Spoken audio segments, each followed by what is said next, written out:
28वें पारे का खुलासा। सूरह मुजादला के माने आते हैं झगड़ने के, मुबाहसा करने के, बात करने के। चूँकि इसमें एक ख़ातून थी हज़रत खौला, उनकी गिड़गिड़ाहट थी और फरियाद थी, और अल्लाह के रसूल सल्लल्लाहु अलैहि वसल्लम से बार बार इस मामले में आकर वो बात कहती थी। इस वजह से इसका नाम सूरह मुजादला रखा गया। और चूँकि इसमें पहली ही लाइन में क़द समिअ अल्लाहु क़ौला लती तुजादिलुका का लफ्ज़ आया है, इसलिए इसका नाम सूरह मुजादला रखा। इस सूरत के कई अहकाम बयान किए गए हैं। अल्लाह रब्बुल इज़्ज़त ने फरमाया कि इसमें ज़िहार का हुक्म बयान फरमाया। ज़िहार कहते हैं कि कोई मर्द अपनी बीवी को कहते अंत अलैया कज़हरी उम्मी, कि तुम मेरे ऊपर मेरी माँ की तरह हो, मेरी माँ की पीठ की तरह हो। तो उसके बाद फिर अब क्या हुक्म है, अगर कोई शख्स ऐसा कह दे तो उस पर फिर क्या अहकामात लाजिम होंगे शरीयत की तरफ से। तो शरीयत ने हुक्म दिया है कि जो शख्स ऐसा करे उसको चाहिए कि बीवी को छूने से पहले ग़ुलाम आज़ाद करे, या फिर अगर ग़ुलाम आज़ाद ना करे तो 2 महीने मुसलसल रोज़ा रखे, और अगर इसकी भी ताकत ना हो तो 60 मिस्कीनों को खाना खिलाए। अल्लाह रब्बुल इज़्ज़त ने ये हद बयान फरमाए। आगे मुनाफिकीन आपस में खुसुर मुसुर और कानाफूसी किया करते थे, तो अल्लाह रब्बुल इज़्ज़त ने उसका भी यहाँ रद्द फरमाया है। फिर तीसरी चीज़ ये बयान फरमाई कि जब सलाम किया करते थे तो उसमें भी हुज़ूर सल्लल्लाहु अलैहि वसल्लम से नाउज़ बिल्लाह सलाम का गलत मतलब निकाला करते, अस्सलाम वालेकुम के बजाय अस्साम वालेकुम कहते थे। तो अल्लाह ने फरमाया इज़ा जाऊका हय्युका बिमा लम युहय्यिका बिहिल्लाह व यक़ूलून फ़ी अनफुसिहिम लौला युअद्दिबुनल्लाहु बिमा नक़ूल। ये बात कही अल्लाह रब्बुल इज़्ज़त ने, इसका भी रद्द फरमाया यहाँ पे। और फिर फरमाया कि जब तुम किसी मजलिस में बैठो तो मजलिस का अदब और ख़याल रखो। ऐसा ना हो कि किसी मजलिस में बैठ गए अब तो अगर कोई आ रहा है तो उसके लिए जगह भी नहीं देना है, और अगर जो साहिब मजलिस है वो आपको कह रहा है कि आप आगे हट जाइए या आगे बढ़ जाइए, या किसी को उठा रहा है फिर भी नहीं उठ रहे, तो अल्लाह रब्बुल इज़्ज़त ने हुक्म फरमा दिया कि जब तुमसे कहा जाए कि चले जाओ मजलिस से तो चले जाया करो, और जब कहा जाए कि आगे आ जाओ तो ताकि पीछे वालों को जगह मिल जाए तो आगे आ जाया करो। फिर आगे अल्लाह रब्बुल इज़्ज़त ने इसके अंदर मुनाफिकीन के अहकाम को बयान फरमाया कि मुनाफिकीन आपसे झूठ बोलते हैं और आपको परेशान करने के दर पे रहते हैं। अल्लाह रब्बुल इज़्ज़त इनका सख्त आज़ाब में इनको मुब्तला करेगा, और क़यामत के दिन आप देखेंगे कि इनके ऊपर क्या होगा। और दुनिया के अंदर ही देखा। आगे सूरह हश्र शुरू होती है। चूँकि इसके अंदर हश्र का माना है, हश्र के माना जमा करने के आते थे, इसमें हश्र का लफ्ज़ आया हुआ, इस वजह से इस सूरत का नाम सूरह हश्र रखा है। इस सूरत के अंदर माल फ़ै का खुसूसन बयान फरमाया। माल फ़ै की जो बगैर लड़े झगड़े जो माल गनीमत हासिल हो जाए उसको माल फ़ै कहते हैं। तो उसका बयान फरमाया किसके लिए है। फरमाया अल्लाह रब्बुल इज़्ज़त ने कि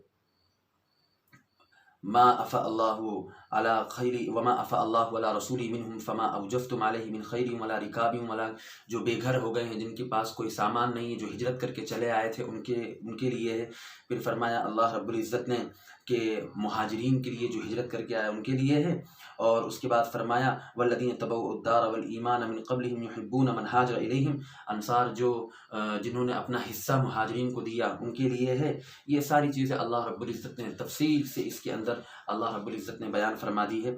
फिर आगे चलकर मुसलमानों की और सहाबे किराम की शान बयान फरमाई कि रब्बना इग़फ़िर लना व लिइख़्वानिना अल्लज़ीना सबक़ूना बिल ईमान वला तजअल फ़ी क़ुलूबिना, कि ये लोग दुआ करते हैं कि हमारी मग़फ़िरत फरमा, हमारे भाइयों की जो हमसे पहले आए उनकी मग़फ़िरत फरमा, और दिलों में कीना न रख। अल्लाह रब्बुल इज़्ज़त हमें भी कीना, हमारे दिलों से भी कीने को ख़त्म फरमा दे। फिर अल्लाह रब्बुल इज़्ज़त ने कुरान की अज़मत को बयान फरमाया कि ये कुरान ऐसा है कि अगर पहाड़ पर नाज़िल किया है तो उसको वो भी बर्दाश्त न करता, लेकिन इंसान का दिल है, अल्लाह के रसूल का दिल था कि उसने उसको बर्दाश्त किया। फिर अल्लाह रब्बुल इज़्ज़त ने अपने नाम की सिफ़ात को बयान फरमाया, अपने जो अस्माए हुस्ना उनको बयान फरमाया कि अल्लाह ला इलाहा इल्ला अल मलिक अल कुद्दूस अस्सलाम अल मुमिन अल मुहैमिन अल अज़ीज़ अल जब्बार। अल्लाह रब्बुल इज़्ज़त ने अपने अस्माए हुस्ना को बयान फरमाया। उसके बाद आगे चल के सूरह मुम्तहिना शुरू होती है।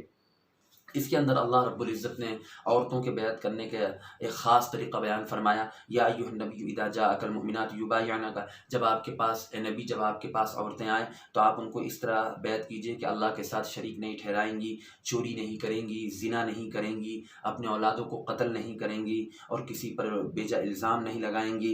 ये सारी चीज़ें अल्लाह रब्बुल इज़्ज़त ने फरमा दिया, और अल्लाह से इस्तिग़फ़ार करेंगी, अल्लाह के नेक काम करने में हुक्म अदूली नहीं करेंगी। ये सारी صفات اللہ رب العزت نے فرما دیا ہے کہ اس طرح بیعت کرنا چاہیے، عورتوں کے بیعت کرنے کا طریقہ بیان کر دیا۔ مطلب معلوم ہوا کہ بیعت کا جو آج کل جو سلسلہ چلا ہے وہ بھی قرآن سے ثابت ہے۔ آگے سورہ صف شروع ہوتی ہے، اس کی جیسے ہی شروع ہوتی ہے اللہ رب العزت نے فرمایا کہ یا ایھا الذین آمنوا لم تقولون ما لا تفعلون کبر مقتا عند اللہ ان تقولوا ما لا تفعلون، کہ جو کام تمہارے اندر کرنے کی سکت نہیں ہے اس کی قسم مت کھاؤ، اس کا وعدہ نہ کرو۔ معلوم نہیں ہے کہ تم نے قسم کھا لیا، تم نے وعدہ کر لیا، آگے تمہیں زندگی بھی ملے گی کہ نہیں، تم کر پاؤ گے کہ نہیں کر پاؤ گے، تمہارے اندر طاقت رہے گی کہ نہیں رہے گی۔ اس لیے اس کا خاص خیال رکھنا چاہیے کہ جو چیز اپنی قدرت اور طاقت سے باہر ہے اس پر اللہ رب العزت نے فرمایا کہ ایسی بات مت کہو جو تم کر نہیں سکتے ہو۔ پھر اللہ رب العزت نے مسلمانوں کی خصوصیات بیان فرمائی کہ جہاد کرتے ہیں، اللہ اور رسول پر ایمان لاتے ہیں، اور ساری چیزیں اللہ رب العزت نے بیان فرمائی ہے۔ پھر آگے سورہ جمعہ شروع ہوتا ہے، اس کے اندر اللہ رب العزت نے یہودیوں کا رد فرمایا ہے، اور اس کے بعد سورہ جمعہ جو بہت مشہور صورت ہے، اس میں فرمایا کہ جب اذان دے دی جائے، پکارا جائے جمعے کے لیے، تو پھر اپنے کاروبار وغیرہ کو چھوڑ دو اور اللہ کی طرف متوجہ ہو جاؤ، مسجد میں چلے جاؤ، پھر جب نماز پڑھ لو تو پھر اپنی روزی تلاش کرو۔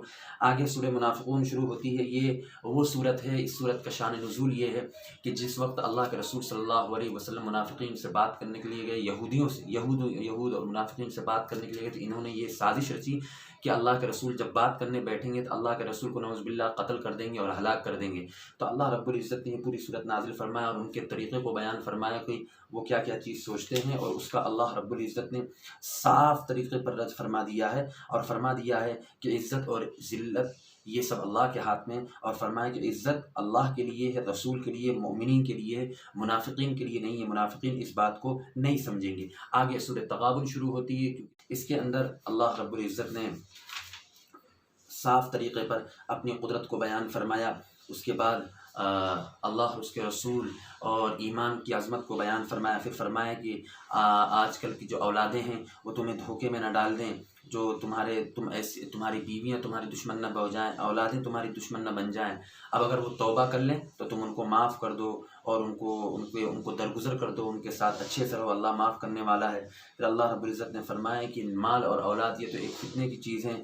اللہ رب العزت نے فرما دیا کہ ہمیں چاہیے کہ مال اور اولاد اللہ نے اگر دیا ہے تو اس کا صحیح استعمال کریں، ایسا نہ ہو کہ یہ غفلت کے اندر پڑ جائیں۔ آگے سورہ طلاق شروع ہوتی ہے، سورہ طلاق میں اللہ رب العزت نے بہت سارے احکامات بیان فرمائے کہ جب تم طلاق دو تو اپنی بیویوں کو ایسا نہ ہو کہ ان کو پریشان کرو، بیویاں عدت گھر ہی میں گزاریں، ان کو گھر ہی میں رکھو، ان کا پورا انتظام کرو، ان کا پورا خرچہ اٹھاؤ، اور اگر وہ جب طلاق دے دو تو اس کے بچے، آپ کا جو بچہ ہے اس کو اگر دودھ پلانے کے لیے کوئی رقم دینا پڑے، معاوضہ دینا پڑے تو وہ معاوضہ بھی دو۔ جو عورت مایوس ہو جاتی ہے حیض سے، جس کو حیض نہیں آتا، اس کی عدت کتنے دن ہے؟ 3 مہینے ہیں۔ جو نابالغ لڑکی ہے اس کی عدت کتنے؟ 3 دن ہے۔ اللہ رب العزت نے ان سارے احکامات کو بیان فرما دیا۔ فرمایا کہ جس کے پیٹ میں بچہ ہے اس کی عدت کیا ہے، فرمایا وضع حمل ہے، جب حمل ختم ہو جائے تو اس وقت اس کی عدت۔ یہ سارے احکامات اللہ رب العزت نے اس کے اندر بیان فرمائے۔ آگے اللہ رب العزت نے سورہ تحریم کو بیان فرمایا۔ تحریم کے معنی آتے ہیں حرام کرنا، حرمت کے معنی میں آتے ہیں، اس وجہ سے اس کا نام سورہ تحریم رکھا گیا۔ چونکہ اللہ کے رسول صلی اللہ علیہ وسلم نے اپنے آپ پر شہد کو حرام قرار دے دیا تھا، تو اللہ رب العزت نے آیت نازل فرمایا کہ یہ تو حلال چیز، آپ کیوں اس کو حرام کرتے ہیں؟ اللہ رب العزت جس کو چاہے حلال کرے، جس کو چاہے حرام قرار دیں۔ معلوم ہوا کہ ہمیں جو چیز اللہ رب العزت نے حلال کی اس کو اپنے اوپر حرام نہیں کرنا چاہیے۔ پھر آگے اللہ رب العزت نے فرمایا کہ تم اپنے آل و اولاد کو اور اپنے گھر والوں کو جہنم کے عذاب سے بچاؤ، جہنم کی آگ سے بچاؤ، ان کو صحیح راستے پر لاؤ، ایسا نہ ہو کہ وہ اللہ اور اس کے رسول کے نافرمان ہو جائیں۔